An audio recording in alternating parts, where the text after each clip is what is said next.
Hello friends, स्वागत है आपका fairs cloud learn to lead में। मैं हूं Ashu. Good morning to all the students. तो आज हम डिस्कस करने वाले हैं 24 सितंबर 2021 के बहुत ही इंपॉर्टेंट करंट अफेयर्स। तो आप यहां पे देख सकते हो दो बेस्ट इमेजेस, लेकिन बहुत ही इंपॉर्टेंट करंट अफेयर्स को डिस्कस कर रहे हैं। तो वीडियो को बिल्कुल लास्ट तक देखना है, लेकिन उससे पहले आप हमारी एप्लीकेशन को डाउनलोड कर लें। इसका लिंक डिस्क्रिप्शन बॉक्स में है। नाम क्या है एप्लीकेशन का? Careers cloud. और अपनी ईमेल आईडी के थ्रू लॉगिन करोगे उसके बाद, और क्रैक करंट अफेयर्स के ऊपर क्लिक करके आप 1 साल या 2 साल की सब्सक्रिप्शन बाय कर सकते हैं, जिसका प्राइस बहुत ही कम है। लेकिन हम वो करंट अफेयर कवर कर देंगे जो 90 से 95% जितने भी क्वेश्चंस करंट अफेयर में आएंगे, उसमें से 90 to 95% क्वेश्चन हमारे करंट अफेयर से आएंगे। और ये बहुत बड़ी बात है, यही खास बात है अफेयर्स क्लाउड की। लेकिन दोस्तों, ये करंट अफेयर किस तरह से कवर होगा आप एक बार चेक कर लें, उसके बाद आप परचेज करें इसको। डिटेल करंट अफेयर डेली मिलेगा, क्वेश्चन एंड आंसर फॉर्मेट में मिलेंगे क्वेश्चन। आपको क्विज होगा जो कि आप हमारी एप्लीकेशन के ऊपर डेली अटेम्प्ट करोगे। इसी तरह से वीकली करंट अफेयर होगा, हर हफ्ते आपको detail current affair, question and answer format और क्विज, ताकि आप चेक कर सको कि हमें कितना करंट अफेयर जो है वो याद रहता है। एक तरह का वीकली टेस्ट आप दे सकते हो। मंथली करंट अफेयर होगा जिसमें 4 तरह की पीडीएफ्स होगी। डिटेल करंट अफेयर पूरे महीने का, question and answer format, best 100 current affair वो भी क्वेश्चन एंड आंसर फॉर्मेट में, और पॉकेट पीडीएफ। इसका मतलब 2 लाइन में 3 लाइन में आपको करंट अफेयर मिल जाएगा, ताकि जल्दी जल्दी में आप करंट अफेयर को रिवाइज कर सको। और आपकी प्रिपरेशन को और बेहतर करने के लिए हम आपको 20 अलग अलग तरह के टॉपिक पीडीएफ दे रहे हैं। मतलब एक टॉपिक को रिवाइज करने के लिए जितने भी करंट अफेयर होंगे वो आपको एक ही पीडीएफ में मिल जाएंगे उस टॉपिक से रिलेटेड, और किसी भी टॉपिक को रिवाइज करना है यहाँ से कर सकते हैं। अगर आप बैंकिंग के स्टूडेंट है तो आपको 3 चीजें मिलेंगी: detail, question and answer format और क्विज। ये तीनों चीजें सिर्फ बैंकिंग एंड इकोनॉमी से रिलेटेड होंगी, लेकिन जो क्विज होगा वो आप हमारी एप्लीकेशन के ऊपर ही अटेम्प्ट कर सकते हो हर महीने। और जितना भी पुराना करंट अफेयर है जो जा चुका है 2021 का, वो एक ही पीडीएफ से रिवाइज करने के लिए एग्जाम पीडीएफ का यूज करें। आपको बजट और इकोनॉमिक सर्वे डिटेल में मिलेगा, लेकिन साथ ही साथ आपको इसमें क्वेश्चन एंड आंसर भी बताए जाएंगे जो एग्जामिनर यहाँ से बना सकता है। और अगर आप किसी भी स्टेट एग्जाम की तैयारी कर रहे हैं तो हम आपको स्टेट करंट अफेयर भी प्रोवाइड कर रहे हैं। और खास बात है कि हम हर स्टेट और यूनियन टेरिटरी को कवर कर रहे हैं। तो ये सारी चीजें आपको कोई अलग अलग नहीं परचेज करनी, सिर्फ एक ही सब्सक्रिप्शन है इसकी। सिर्फ एप्लीकेशन को डाउनलोड कर लें, करियर्स क्लाउड को, डिस्क्रिप्शन बॉक्स लिंक से अपनी ईमेल आईडी के थ्रू लॉगिन करें और क्रैक करंट अफेयर्स के ऊपर क्लिक कर दें। जैसे ही क्लिक करोगे तो 1 साल या 2 साल की वैलिडिटी की आप सब्सक्रिप्शन परचेज कर सकते हो। यार प्राइस बहुत ही कम है, एक बार आप चेक करें, आप खुद सोचोगे कि सर इतने कम प्राइस पे आप कैसे प्रोवाइड कर रहे हो। लेकिन अगर आप नए स्टूडेंट हैं, जस्ट अपनी प्रिपरेशन को स्टार्ट कर रहे हैं, तो मैं आपको गाइड करूंगा कि आप 2 साल की सब्सक्रिप्शन बाय करें। उसका फायदा ये है कि 1 साल और 2 साल में प्राइस में बहुत ज्यादा डिफरेंस नहीं, लेकिन बेनिफिट जो है वो आपको लगातार मिलते रहेंगे। और अगर आप 1 साल का भी परचेज करना चाहते हैं 2 साल का, उसमें आपको 10% एक्स्ट्रा डिस्काउंट तो मिल ही जाएगा अगर आप इस कोड का यूज करेंगे ASH10 का। और आप अपनी ईमेल आईडी और इस नंबर पे हमें संपर्क कर सकते हैं। आप अपनी ईमेल आईडी से हमें इस नंबर पे मेल करें, इस नंबर पे आप संपर्क करें, ताकि आपकी कोई क्वेरी है वो रिजॉल्व की जा सके। तो स्टार्ट करते हैं 24 सितंबर 2021 का करंट अफेयर। लेकिन यार वीडियो को लाइक जरूर कर दिया करो। जितने भी बच्चे वीडियो को देखते हैं वो लाइक जरूर कर दें, शेयर जरूर कर दें, और चैनल को सब्सक्राइब जरूर कर दें। और टेलीग्राम ग्रुप को ज्वाइन कर ले। ये 3-4 काम आप कर दिया करो मेरे लिए, तो हम बहुत ही अच्छे अच्छे करंट अफेयर्स आपके लिए लेके आते हैं।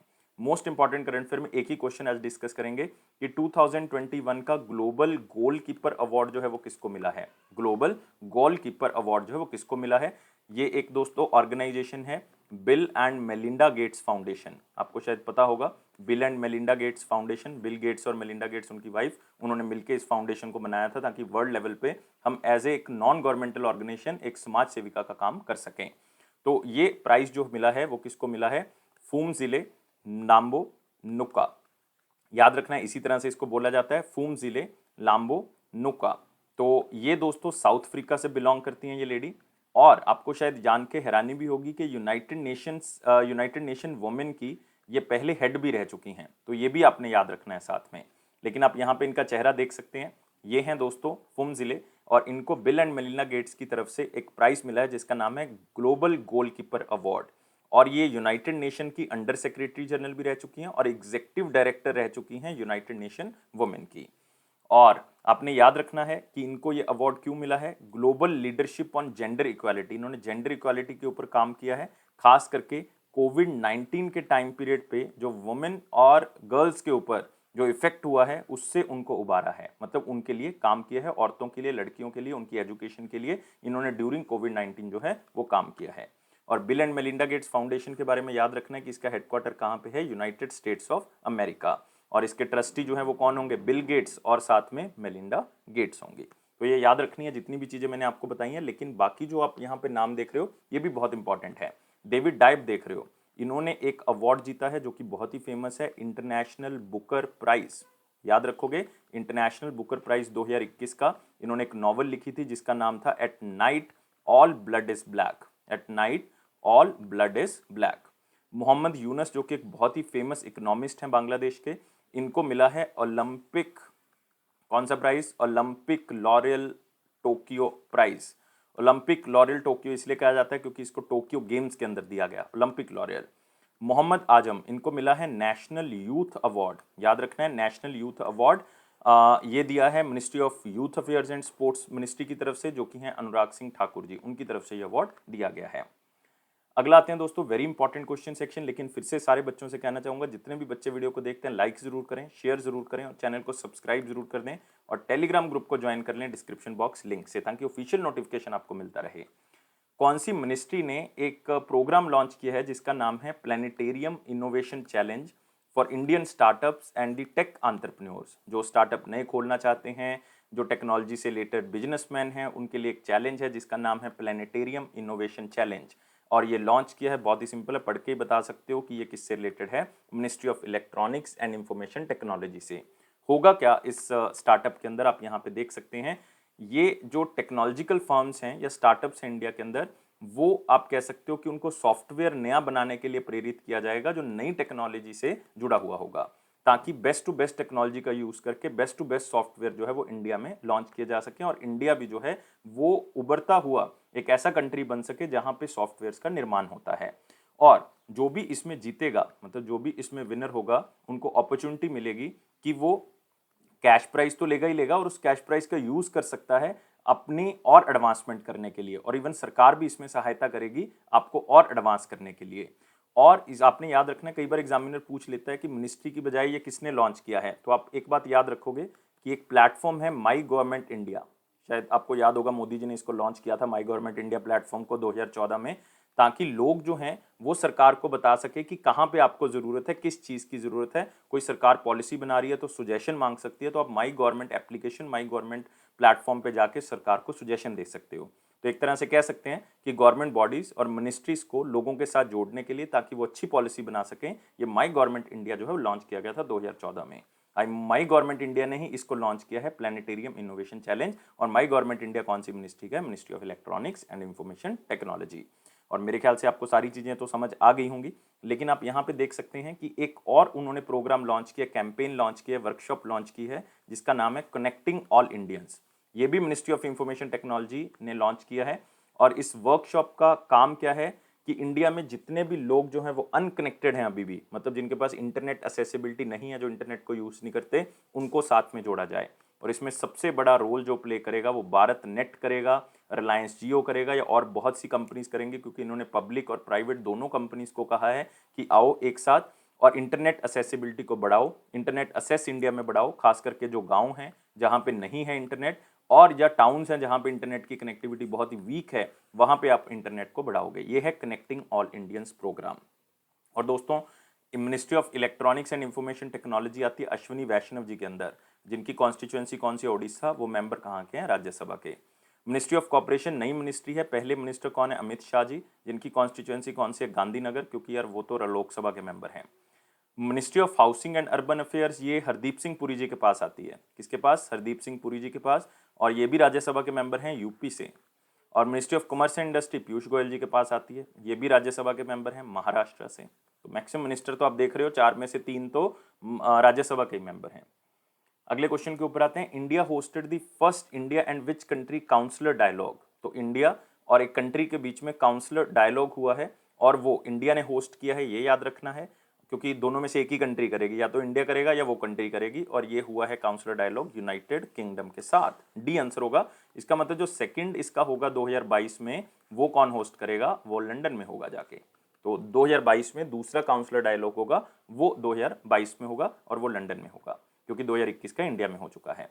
लेकिन इसमें डिस्कस क्या हुआ है? देखो यार, काउंसलर डायलॉग है, इसका मतलब दोनों कंट्रीज के रिलेशन को इंप्रूव करने के बारे में ये बात हुई होगी। और एक रोड मैप इंडिया और यूके के बीच में साइन हुआ था 2030 तक का, तो इसको कहते हैं इंडिया यूके रोड मैप 2030। ये मई 2021 में साइन किया गया था। इस आप कह सकते हो रोड मैप के अंदर ये बताया गया था कि दोनों कंट्रीज आपस में किस तरह से स्ट्रेटेजिक पार्टनरशिप करेंगी, चाहे वो इन्वायरमेंट से रिलेटेड हो, चाहे वो वाटर को इम्प्रूव करने के लिए हो, चाहे वो आप कह सकते हो गांव के अंदर कनेक्टिविटी के रिलेटेड बात हो, जो भी हम कर रहे थे। तो ये इंडिया और यूके मिलके जो है वो एक दूसरे की सहायता करेंगे। और जो ये काउंसलर डायलॉग है, इसमें उन्होंने कहा है कि लोगों के बीच में जो है बातचीत बढ़ानी पड़ेगी आपस में। मतलब हमें अपनी कंट्रीज के कल्चर को और मजबूत करने के लिए आपस में जो लोगों को जो है वो कांटेक्ट बनाना पड़ेगा, ताकि हम जो है वो एक दूसरे का कल्चर, एक दूसरे के संबंध जो है वो क्या कर सकें, मजबूत कर सकें। तो ये याद रखना है। और रिसेंटली एक एक्सरसाइज हुई है दोस्तों, कोंकण 2021, याद रखोगे, कोंकण 2021। ये एक नेवल एक्सरसाइज है, मतलब आप कह सकते हो कि जो हमारी जल सेना है उनके बीच में ये एक्सरसाइज हुई है, और ये इंडियन नेवी और ब्रिटेन की रॉयल नेवी के बीच में हुई है। ये यूनाइटेड किंगडम वाली साइड पे हुई है। याद रखना आपने, कोंकण 2021 एक्सरसाइज कोंकण। तो इंडिया ने पहला India United Kingdom counsellor dialogue जो है वो वीडियो कॉन्फ्रेंसिंग के थ्रू होस्ट किया है। अगला आते हैं कि वर्ल्ड आर्चरी एथलीट्स के अंदर जो कमेटी बनाई गई है उसमें किसको इलेक्ट किया गया है। टोटल 3 नॉमिनेशन थी इसमें, एक मेल कैंडिडेट था, 2 फीमेल कैंडिडेट थी। तो मेल कैंडिडेट को यहाँ पे चुन लिया गया है। आंसर क्या होगा, अभिषेक वर्मा होगा दोस्तों, सी आंसर होगा। और ये बहुत ही फेमस कंपाउंड आर्चर हैं, आप कह सकते हो। इनको अर्जुन अवार्ड भी जो है वो मिल चुका है, 3 बार जो है वो गोल्ड मेडलिस्ट रह चुके हैं। और इनको इलेक्ट किया गया है वर्ल्ड आर्चरी कमेटी के अंदर, जो एथलीट्स की कमेटी है। और वर्ल्ड आर्चरी वो ऑर्गेनाइजेशन है दोस्तों जो पूरे वर्ल्ड लेवल पे आर्चरी को देखती है। ओलंपिक्स के अंदर खास करके जितनी भी इवेंट्स आर्चरी के हो रहे हैं उसको वर्ल्ड आर्चरी जो है वो देखता है। और इस बंदे को कितने टाइम पीरियड के लिए इलेक्ट किया गया, 4 साल के लिए इलेक्ट किया गया, 2025 तक इनको इलेक्ट किया गया है। और मैं पहले ही बता चुका हूँ, ओनली मेल कैंडिडेट थे जिनके लिए वोटिंग हुई है, बाकी दोनों फीमेल कैंडिडेट्स थी। और ये voting United states of America में हुई है। वर्ल्ड आर्चरी के बारे में याद रखोगे, वर्ल्ड आर्चरी का हेडक्वार्टर जो है वो याद रखना है, ये है लुसान में, जो कि कहाँ पे है, स्विट्जरलैंड में है। लेकिन बाकी जो ऑप्शंस देख रहे हो ये भी इंपॉर्टेंट है। लाइक नकुल चोपड़ा आप यहाँ पे देख रहे हो, रिसेंटली इनको चीफ एग्जीक्यूटिव ऑफिसर लगाया गया है ब्रॉडकास्ट ऑडियंस रिसर्च काउंसिल का, बार्क का CEO, broadcast audience research council का। दीपक दास बहुत ही इंपॉर्टेंट अपॉइंटमेंट है, इनको रिसेंटली बनाया गया CGA, controller and journal of accounts, याद रखना है, controller journal of accounts. Amit Banerjee बहुत ही इंपॉर्टेंट अपॉइंटमेंट है, इनको चेयरमैन एंड मैनेजिंग डायरेक्टर बनाया गया है भारत अर्थ मूवर्स लिमिटेड का, बीईएमएल का। अगले क्वेश्चन के ऊपर आते हैं, और यहाँ पे आप अभिषेक वर्मा देख सकते हो, elected to the archery athletes committee. और ये जो है वो 4 साल के लिए अपॉइंट किए गए हैं, मतलब कौन से ईयर तक, 2025 तक। अगला क्वेश्चन आते हैं, किसने एक कंपनी के साथ विंग श्योर के साथ टाई अप किया है ताकि artificial intelligence based crop insurance जो है वो प्रोवाइड कर सके। तो क्रॉप इंश्योरेंस मतलब आर्टिफिशियल इंटेलिजेंस टेक्नोलॉजी के थ्रू देखा जाएगा कि कितना के इंश्योरेंस बनता है, क्या वहाँ पे डैमेज है, ये सारी चीज़ें आर्टिफिशियल इंटेलिजेंस बेसिस पे चेक की जाएंगी। और ये कंपनी का नाम है विंग श्योर, और ये सरकार है तेलंगाना सरकार। तो आंसर क्या होगा, ए होगा। तो तेलंगाना की गवर्नमेंट ने ये एमओयू साइन किया है विंग श्योर कंपनी के साथ, ताकि जो है वो आर्टिफिशियल इंटेलिजेंस बेस पे क्रॉप इंश्योरेंस जो है वो किया जा सके। इसका मतलब है कि आप कह सकते हो कि जितनी भी एडवाइजरी होगी, अगर उनको छोटे फार्मर्स हैं, जो छोटे किसान हैं, जो किसान अभी भी इंश्योरेंस सर्विसेज को यूज़ नहीं कर रहे, उनको ये सर्व करेगा। और इससे क्या होगा कि ये लाइक आर्टिफिशियल इंटेलिजेंस बेस पे उनको best to best insurance services जो है प्रोवाइड कर सकेंगे। और अपने अकॉर्डिंग जो है वो किसान जो है वो क्रॉप इंश्योरेंस जो है वो उसको बना सकते हैं कि इस तरह का हमें इंश्योरेंस जो है वो चाहिए, मतलब खुद डिज़ाइन कर सकते हैं इसको। और उनको इतनी नॉलेज नहीं, इसलिए ये काम जो है वो कौन करेगा, आर्टिफिशियल इंटेलिजेंस टेक्नोलॉजी करेगी। और इससे क्या होगा कि डिजिटल ट्रांसफॉर्मेशन होगी इंडियन एग्रीकल्चर की, इंडियन एग्रीकल्चर की डिजिटल ट्रांसफॉर्मेशन भी होगी। तो ये याद रखना है, और इसमें कुछ नहीं है, सिर्फ उतना ही क्वेश्चन याद कर लें जितना आपको यहाँ पे स्लाइड में दिख रहा है। लेकिन तेलंगाना के बारे में याद रखना है दोस्तों, के चंद्रशेखर राव यहाँ के चीफ मिनिस्टर हैं, और यहाँ की गवर्नर हैं Tamilisai Soundararajan. Tamilisai Soundararajan, global women award भी मिला इनको, 20 जो सशक्त वुमेन हैं उनको मिला है, और उनमें से तामिलिसाई सौंदरराजन भी हैं तेलंगाना से। और ये पुडुचेरी की भी गवर्नर हैं। एडिशनल चार्ज पुडुचेरी का मिला है क्योंकि किरण बेदी जी ने रिजाइन कर दिया था, जिसके कारण इनको एडिशनल चार्ज दिया गया। तो यहाँ पे आप देख सकते हो तेलंगाना गवर्नमेंट ने विंग श्योर कंपनी के साथ साइन किया है ताकि आर्टिफिशियल इंटेलिजेंस बेस पे क्रॉप इंश्योरेंस मिल सके, और साथ में फार्मर्स को कुछ गाइडेंस भी प्रोवाइड कर सकें कि किस तरह से आप जो है फसल को कर सकते हैं। स्पेस एक्स के उस मिशन का नाम बताना है दोस्तों, जो अभी रिसेंटली हमने कवर किया था क्वेश्चन को, कि उनको भेजा था 4 ऐसे अनप्रोफेशनल बंदों को, मतलब प्रोफेशनल एस्ट्रोनॉट्स नहीं हैं, उनको नॉलेज नहीं है एस्ट्रोनॉट के बारे में, ना ही उनको स्पेस के बारे में, लेकिन 4 ऐसे बंदे भेजे गए और 3 दिन के प्राइवेट स्पेस ट्रिप पे भेजे गए थे जस्ट टूरिज्म को प्रमोट करने के लिए। और इस मिशन का नाम था इंस्पिरेशन 4। तो सिर्फ इतना याद रखना है, नाम मैं उस दिन भी बता चुका था आपको, तो दोबारा दोबारा नाम याद करने की जरूरत नहीं आपको। ये 3 दिन का ट्रिप था, स्पेस एक्स ने भेजा था, इंस्पिरेशन 4 इसका नाम है, ये चीज़ें याद रखनी है। और जो 4 लोग वहाँ पे गए थे वो अनप्रोफेशनल थे, आप कह सकते हो उनको कोई नॉलेज नहीं थी इस चीज़ के बारे में, लेकिन फिर भी उन्होंने अलग अलग तरह के सैंपल्स जो हैं वो वहाँ पे इकट्ठे किए हैं, कुछ डाटा इकट्ठा किया है जो कि रिसर्चर्स को आगे समझने में अलग अलग चीज़ें जो है वो हेल्प करेगा, और खास करके ये समझने में हेल्प करेगा कि किस तरह से माइक्रो ग्रेविटी जो है वो ह्यूमन बॉडी को इफेक्ट करती है, तो ये जानने में थोड़ी सी हेल्प मिलेगी।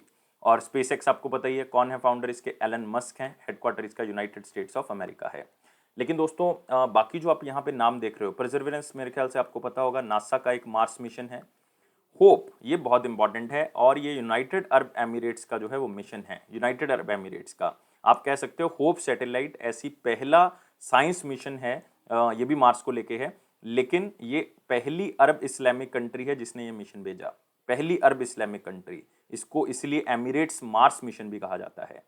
जूस मिशन ये जुपिटर का है, जुपिटर आईसी मून एक्सप्लोरर, जो जुपिटर के मून्स हैं, मतलब जुपिटर के 3 सैटेलाइट्स हैं आप कह सकते हो, एक तो गैनीमेड, गैनीमेड, एक कैलिस्टो, कैलिस्टो, एक यूरोपा, इन तीनों की स्टडी के लिए ये जूस जो है वो मिशन भेजा जाएगा, और ये यूरोपियन स्पेस एजेंसी जो है वो भेजेगी, और इसमें देखा जाएगा कि किस तरह से यहाँ पे इसके नीचे जो है वो पानी है, गैनीमेड, कैलिस्टो और यूरोपा के नीचे, तो यहाँ पे जो है वो हम कल को जाके रह सकते हैं, यहाँ पे इन्वायरमेंट जो है वो रहने योग्य है या नहीं है, उसके बारे में जानकारी जो है वो यहाँ से मिलेगी। अगले क्वेश्चन के ऊपर आते हैं, आप देख सकते हो ये 4 एस्ट्रोनॉट्स हैं दोस्तों, ये हैं 4 एस्ट्रोनॉट्स।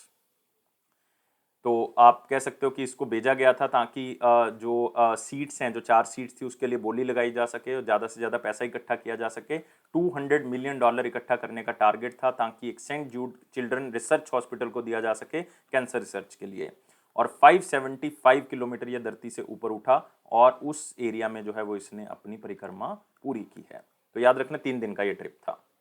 अगला आते हैं, कौन से बैंक ने वन कार्ड, दोस्तों छाया हुआ है वन कार्ड आजकल बहुत बार न्यूज़ में सुन रहे हो, कौन से बैंक ने वन कार्ड के साथ टाई अप किया ताकि मोबाइल फर्स्ट क्रेडिट कार्ड जो है वो निकाला जा सके। देखो यार, आजकल जो है वो डिजिटल कार्ड्स का जमाना चल पड़ा है। लाइक पहले होता था कि आपके पास एक घर में डेबिट कार्ड होता था, एक क्रेडिट कार्ड होता था, तो आप उसका यूज़ करते थे। अब क्या हो गया कि अब फिजिकल तौर पे जो है वो काफ़ी कंपनीज अब पीछे हट रही हैं कि उसकी कॉस्ट कटिंग करनी है, आप कह सकते हो पैसा बचा रहे हैं, तो मोबाइल में ही लॉन्च कर देते हैं कार्ड को। तो मोबाइल में ही आप उस कार्ड को यूज़ कर सकते हो, उसी में आपके वो डिजिट्स होंगे, एक्सपायरी डेट लिखी होगी, सीवीवी नंबर लिखा होगा, तो ये सारा कुछ ऑनलाइन होगा, मतलब आप मोबाइल एप्लीकेशन पे देख सकते हो। और रिसेंटली वन कार्ड के साथ दोस्तों 2 बैंक टाई अप कर चुके हैं, एक तो एसबीएम इंडिया कर चुका है और एक साउथ इंडियन बैंक कर चुका है। ये दोनों बैंक वन कार्ड के साथ इसी तरह का टाई अप कर चुके हैं कि क्रेडिट कार्ड मोबाइल पे ही लॉन्च कर दिया जाए। लेकिन अब एसबीएम बैंक हो गया या साउथ इंडियन बैंक हो गया, ये कौन सी मोबाइल एप्लीकेशन यूज करेंगे, ये यूज करेंगे वन कार्ड, इसलिए तो वन कार्ड के साथ टाई अप करने का फायदा है। तो वन कार्ड की मोबाइल एप्लीकेशन के ऊपर जाके आप साउथ इंडियन बैंक के credit card, SBM bank India और फेडरल बैंक का जो क्रेडिट कार्ड है वो यूज कर सकते हो, और ये मोबाइल बेस ही होगा। लेकिन जो फेडरल बैंक है वो कहते हैं कि हम फिजिकल भी प्रोवाइड करेंगे, लेकिन अगर फिजिकल नहीं भी चाहिए तो आप मोबाइल से भी उसको यूज कर सकते हो, मतलब सारा कंट्रोल जो है मोबाइल से कर सकते हो। तो ये है दोस्तों हमारे पास फेडरल बैंक, और वन कार्ड की एप्लीकेशन का नाम क्या है, स्लिक। तो वहां से आप इसको क्या कर सकते हो, यूज कर सकते हो। ज्यादातर टारगेट है कि 23 से लेकर 35 साल के जो युवा हैं उनको टारगेट किया जा सके, और फेस्टिवल सीजन है आगे, तो वो ज़्यादा से ज़्यादा जो है वो इस कार्ड का यूज़ करके अपनी शॉपिंग कर सकते हैं, क्योंकि डिलीवरेबल में टाइम लगेगा, भेजेंगे, डिलीवरी होगी, केवाईसी होगा, तो उसमें टाइम लगेगा, इतने में तो फेस्टिवल सीजन निकल जाएगा, जिसके कारण जो है वो ऑनलाइन इसको प्रोवाइड किया जा रहा है। तो याद रखना 3 बैंक के साथ वन कार्ड का टाई अप हो चुका है, SBM India, south Indian bank और फेडरल बैंक, तीनों का काम एक ही है कि क्रेडिट कार्ड जो है वो मोबाइल बेस्ड लॉन्च करेंगे वन कार्ड की एप्लीकेशन पे। वन कार्ड की एप्लीकेशन का नाम क्या है, स्लिक है। और दोस्तों आपने यहाँ पे याद रख लेना है फेडरल बैंक के बारे में। फेडरल बैंक की स्थापना 1931 में हुई थी, पहले इसका नाम होता था त्रेवनकोर फेडरल बैंक, क्योंकि इसका हेडक्वार्टर जो है वो त्रेवनकोर मतलब केरला में है। लेकिन 1949 में इसका नाम चेंज करके फेडरल बैंक कर दिया गया था। इसके जो मैनेजिंग डायरेक्टर और सीईओ हैं वो श्याम श्रीनिवासन हैं, और इसकी टैगलाइन है योर परफेक्ट बैंकिंग पार्टनर, और इसका हेडक्वार्टर है एलुवा केरला, इसलिए इसको त्रेवनकोर फेडरल बैंक कहा जाता था। और वन कार्ड अब इंपॉर्टेंट हो गया क्योंकि 3 बैंक के साथ टाई अप कर चुका है। तो सीईओ कौन है इसके, सीईओ याद रखना है अनुराग सिन्हा है, अनुराग सिन्हा, और इसका हेडक्वार्टर कहाँ पे, पुणे महाराष्ट्र। तो यहाँ पे देख सकते हो फेडरल बैंक ने वन कार्ड के साथ टाई अप किया है क्रेडिट कार्ड को लॉन्च करने के लिए। तो आयुष्मान प्रधानमंत्री जन आरोग्य योजना कौन से ईयर में लॉन्च की गई थी? आप सोच रहे होगे कि सर ये क्यों आप आज बात कर रहे हैं प्रधानमंत्री जन आरोग्य योजना की, तो इसका आपको भी पता लगेगा, ये लॉन्च की गई थी 2018 में। अब प्रश्न ये उठता है कि हमने आज जो है वो प्रधानमंत्री जन आरोग्य योजना के बारे में बात क्यों की? 2018 में ये स्टार्ट हो चुकी है, 3 साल दोस्तों इसके पूरे हो चुके हैं। ये 23 सितंबर को लॉन्च की गई थी 2018 में, अब 2021 है, तो 3 साल जो है वो क्या हो चुके हैं, इसके पूरे हो चुके हैं। ये पूरे वर्ल्ड की आप कह सकते हो कि लार्जेस्ट हेल्थ इंश्योरेंस है, पूरे वर्ल्ड का लार्जेस्ट हेल्थ इंश्योरेंस है, जिसमें 5 लाख रुपए हर फैमिली को दिए जाते हैं हर साल। हर साल ये आपको 5 लाख रुपए मिलेंगे। इसमें हर तरह की बीमारी, चाहे वो प्राइमरी है, चाहे वो सेकेंडरी है, चाहे वो टर्शरी है, हर तरह की बीमारी जो है वो इसमें कवर की जाएगी, चाहे वो पब्लिक हॉस्पिटल है, चाहे वो प्राइवेट हॉस्पिटल है। लेकिन अगर वो सरकार की उस लिस्ट में आता है जो कि इसके साथ जुड़े हुए हैं इस स्कीम के साथ, तो आपको ये 5 लाख रुपए जो है वो कैशलेस बेनिफिट जरूर मिलेगा। तो याद रखना है, प्रधानमंत्री जन आरोग्य योजना आयुष्मान भारत स्कीम के 3 साल जो है वो पूरे हो चुके हैं, आपको एग्जामिनर पूछ सकता है। कौन से बैंक ने एक प्लेटफॉर्म लॉन्च किया, कैंपेन कह सकते हो, यूज बेफिकर, मतलब आप अपने इस कार्ड को जो है, जो कि मास्टर कार्ड के द्वारा जो है वो क्या होगा, पावर्ड होगा, मतलब मास्टर कार्ड जो है वो उसको प्रोवाइड कर रहा है, कौन से बैंक के साथ मिलके यूज बेफिकर नाम से जो है वो देगा, ताकि अगर उस कार्ड को यूज करोगे तो आपको शॉपिंग में ऑफर्स मिलेंगे। क्योंकि फेस्टिवल सीजन है तो सारे बैंक चाहते हैं कि मैक्सिमम टू मैक्सिमम जो है वो लोगों का फायदा भी हो सके और बैंक का भी फायदा हो सके। और ये बैंक है दोस्तों आरबीएल बैंक, आंसर क्या होगा, ए होगा। तो याद रखना है आरबीएल बैंक ने इसकी शुरुआत की है ताकि आप मास्टर कार्ड का और हमारे बैंक का जो कार्ड होगा अगर उसको यूज करोगे तो आपको जो है वो रिवॉर्ड्स दिए जाएंगे, शॉपिंग ऑफर्स जो है वो दिए जाएंगे। और ये ऑलरेडी जिनके पास कार्ड है वो भी, उनको भी ऑफर जो है वो प्रोवाइड किए जाएंगे। तो याद रखना, बहुत ही सिंपल सा क्वेश्चन है, आरबीएल बैंक के बारे में याद रखें, विश्ववीर आहूजा जो है वो इसके हेड हैं, हेडक्वार्टर जो है वो इसका मुंबई है और टैगलाइन है अपनों का बैंक, अपनों का बैंक। अगले क्वेश्चन के ऊपर आते हैं, अगला है WHO announced new global air quality guidelines for how many की एयर पोल्यूटेंट्स।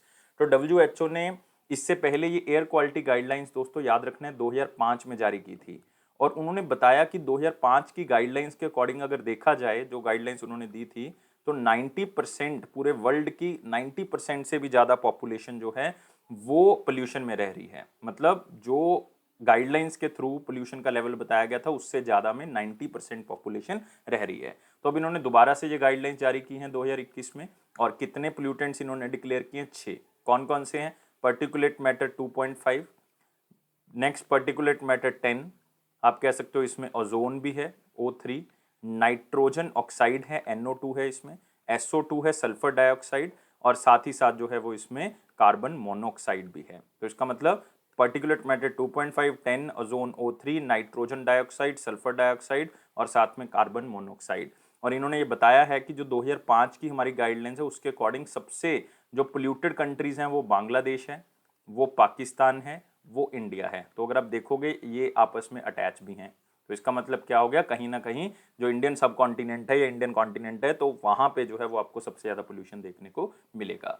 तो अब नई गाइडलाइंस जारी की गई हैं कि इसके अकॉर्डिंग जो है वो अपने पोल्यूशन लेवल को कम करना है। तो कितने पोल्यूटेंट्स को डिक्लेयर किया गया, 6 पोल्यूटेंट्स को यहाँ पे डिक्लेयर किया गया है। अगला आते हैं, एक डिपार्टमेंट ऑफ एनिमल हस्बेंड्री है, जो कि आप कह सकते हो मिनिस्ट्री ऑफ एनिमल हस्बेंड्री के अंडर आता है, फिशरी एंड डेयरी मिनिस्टर के अंडर आता है। उन्होंने एक MOU साइन किया है किसके साथ, ताकि लाइव स्टॉक सेक्टर को बेहतर बनाया जा सके, पशुपालन सेक्टर को अच्छा बनाया जा सके। और ये जो NGO होगी, ये जो ऑर्गेनाइजेशन है, ये एक्सपर्टीज अपनी बताएगी कि किस तरह से पशुपालन इंडस्ट्री को बेहतर बनाया जा सकता है। सिर्फ जितना स्लाइड में दिख रहा है उतना ही याद कर लें। तो हम फिर से एक नाम ले रहे हैं यहाँ पे, bill and Melinda Gates foundation, दूसरी बार। पहले हमने गोलकीपर अवार्ड किया था 2021 का, किसको मिला था वो देखा हमने। अब bill and Melinda Gates foundation को मिनिस्ट्री ऑफ एनिमल हस्बेंड्री या फिशरी के साथ टाई अप किया है ताकि पशुपालन इंडस्ट्री को और अच्छा किया जा सके। तो आप देख सकते हो bill and Melinda Gates live stock sector को बेहतर बनाने के लिए हमारी मिनिस्ट्री की हेल्प करेगी। तो ये करेंगे क्या, ये टेक्निकल असिस्टेंस प्रोवाइड करेंगे, इवन फाइनेंशियल असिस्टेंस भी प्रोवाइड करेंगे कि किस तरह से जो है वो हम पशुपालन सेक्टर को बहुत ही अच्छा बना सकते हैं। और जब पशुपालन सेक्टर अच्छा हो जाएगा तो इसका मतलब हम फूड एंड न्यूट्रिशनल सिक्योरिटी, जो हम खाने के संबंधी जो है वो लोगों को खाना नहीं मिल जाता, अच्छा खाना जो है मिल सके, उसके बारे में भी जो है वो जागरूक करेंगे और लोगों को पशुपालन सेक्टर में बेहतर बनाएंगे। क्योंकि होगा क्या, ये सारी चीज़ें जुड़ी हुई हैं। पशुपालन सेक्टर बेहतर होगा तो जो पशु पालते हैं उनकी इनकम बढ़ेगी, इनकम बढ़ेगी तो इसका मतलब वो फूड एंड न्यूट्रिशनल सिस्टम जो है वो अपने आप ही क्या हो जाएगा, अच्छा हो जाएगा। और कौन है हमारे फिशरी, एनिमल हस्बेंड्री और डेयरी मिनिस्टर? ये हैं हमारे पास परषोत्तम रुपाला जी, याद रखना है परषोत्तम रुपाला। अगला क्वेश्चन आते हैं इंपॉर्टेंट क्वेश्चंस के ऊपर, लेकिन वीडियो को लाइक, शेयर और चैनल को सब्सक्राइब कर देना है। टेलीग्राम ग्रुप को आप डिस्क्रिप्शन बॉक्स से ज्वाइन कर सकते हैं। क्वेश्चन क्या है कि नदन कोल्ड फील्ड ने एक कंपनी के साथ टाई अप किया ताकि 50 मेगावाट का एक सोलर पावर प्रोजेक्ट उनकी एक माइन में जो है वो लगा दिया जाए। जो नदन कोल फील्ड है, ये आप कह सकते हो कि कोल इंडिया लिमिटेड का ही एक यूनिट है, उसकी 100% ओन्ड सब्सिडरी है ये। तो 50 मेगावाट का एक सोलर पावर प्रोजेक्ट लगाना है, ये कौन सी कंपनी लगा के देगी उनको? एनटीपीसी में। कहाँ पे लगाना है? मध्य प्रदेश की एक माइन है, वहां पे जो है वो इसको लगाया जाएगा, जिसका नाम है Nigahi coal mine. Nigahi coal mine, जो कि सिंगरौली डिस्ट्रिक्ट मध्य प्रदेश में पड़ती है, वहां पे ये 50 मेगावाट, ताकि बेस्ट टू बेस्ट एनर्जी मतलब रिन्यूएबल एनर्जी का यूज किया जा सके। बहुत ही सिंपल क्वेश्चन है, सिर्फ इतना ही याद रखें। लेकिन यहाँ पे कोल इंडिया लिमिटेड के बारे में याद रख सकते हैं। चेयरमैन प्रमोद अग्रवाल हैं इसके, प्रमोद अग्रवाल, और इसको स्टैब्लिश किया गया था 1975 में। इसका हेडक्वार्टर कहाँ पे है? वेस्ट बंगाल के अंदर। तो आप देख सकते हो यहाँ पे लगाया जाएगा और 1 साल का ये प्रोजेक्ट है। लेकिन आपने याद रखना है कि कोल इंडिया लिमिटेड ने स्पोर्ट्स मिनिस्ट्री के साथ भी टाई अप किया है ताकि स्पोर्ट्स का इंफ्रास्ट्रक्चर इंडिया में बढ़ सके। आपको पता है ये कॉर्पोरेट सोशल रिस्पॉन्सिबिलिटी प्रोग्राम होता है, जिसके तहत जो कंपनीज है उनको कुछ हिस्सा जो है वो अपना खर्च करना पड़ता है लोगों के भलाई के लिए। और यहाँ पे वो 75 करोड़ रुपीस खर्च कर रहे हैं और एक ऐसा इंफ्रास्ट्रक्चर बना रहे हैं जिसमें वो 3 हॉस्टल बनाएंगे, जो कि स्पोर्ट्स की बच्चे तैयारी कर रहे हैं या स्पोर्ट्स एक्टिविटीज़ के अंदर हैं, उनके रहने के योग्य जो है वो हॉस्टल बनाए जाएंगे। ये CIL ने किया है, कोल इंडिया लिमिटेड जो है वो कर रहा है। नेक्स्ट आते हैं, कौन सी ऑर्गेनाइजेशन है जिसने एक रिपोर्ट दी है, यूनाइटेड इन साइंस 2021। तो इस रिपोर्ट के अंदर बताया गया है कि किस तरह से पोल्यूशन का लेवल जो है वो इंक्रीज हुआ है, ग्रीन हाउस गैसेज बढ़ी हैं। तो ये रिपोर्ट दी है वर्ल्ड मेट्रोलॉजिकल ऑर्गेनाइजेशन ने। आंसर क्या होगा इसका? बी होगा। तो इसी रिपोर्ट के अंदर इन्होंने बताया गया है कि जो कोविड-19 आया था तो सबने देखा कि जो ग्रीन हाउस गैसेज है सबने कहा कि कम हो गई हैं। ये कहते हैं कि कार्बन डाइऑक्साइड की जो मात्रा है वो इन्वायरमेंट के अंदर कम हो गई थी, लेकिन वो टेम्परेरी थी दोस्तों। जैसे ही 2021 आया तो कार्बन डाइऑक्साइड की मात्रा भी बढ़नी स्टार्ट हो गई। आप कह सकते हो नाइट्रोजन डाइऑक्साइड की भी मात्रा बढ़नी स्टार्ट होगी, नाइट्रस ऑक्साइड आप कह सकते हो, NTO की बात कर रहे हैं, और मीथेन की मात्रा भी जो है वो बढ़नी स्टार्ट होगी। Even first half of 2021 in gases की दोबारा से मात्रा बढ़नी स्टार्ट होगी। और पिछले जो 5 साल हैं उनका जो एवरेज टेम्परेचर है वो सबसे गर्म है, मतलब वार्म टेम्परेचर है इनका। और वर्ल्ड मेट्रोलॉजिकल ऑर्गेनाइजेशन के बारे में याद रखना है, 1950 में इसको बनाया गया था। इसका हेडक्वार्टर कहाँ पे है? जिनेवा के अंदर। एक यूनाइटेड नेशन की ऑर्गेनाइजेशन है, लेकिन एग्जैक्टली आपने याद रखना है वर्ल्ड मेट्रोलॉजिकल ऑर्गेनाइजेशन। तो उन्होंने बताया किस तरह से कोविड-19 भी जो है वो क्लाइमेट चेंज को कम नहीं कर पाया है, तो ये भी आप याद रखोगे। अब आते हैं international day of sine language. जो इंटरनेशनल डे है साइन लैंग्वेज का, जो बेसिकली सुन नहीं सकते, तो उनके लिए बहुत ही इंपॉर्टेंट है। और ये ह्यूमन राइट्स को जागरूक करता है उन लोगों के जो कि सुन नहीं सकते। तो इसलिए बहुत ज़रूरी है कि हम साइन लैंग्वेज को प्रमोट करें, ताकि ज़्यादा से ज़्यादा व्यक्ति जो हैं, जो कि आप कह सकते हो डेफ हैं, मतलब जिनको सुन नहीं सकता, तो वो जो है वो इसका प्रयोग कर सके और उनको हर बात को समझाया जा सके। तो we sign for human rights, मतलब उनका भी यार एक राइट है कि हम जो है वो उनको हर बात समझा पाएं और वो भी समझ सकें।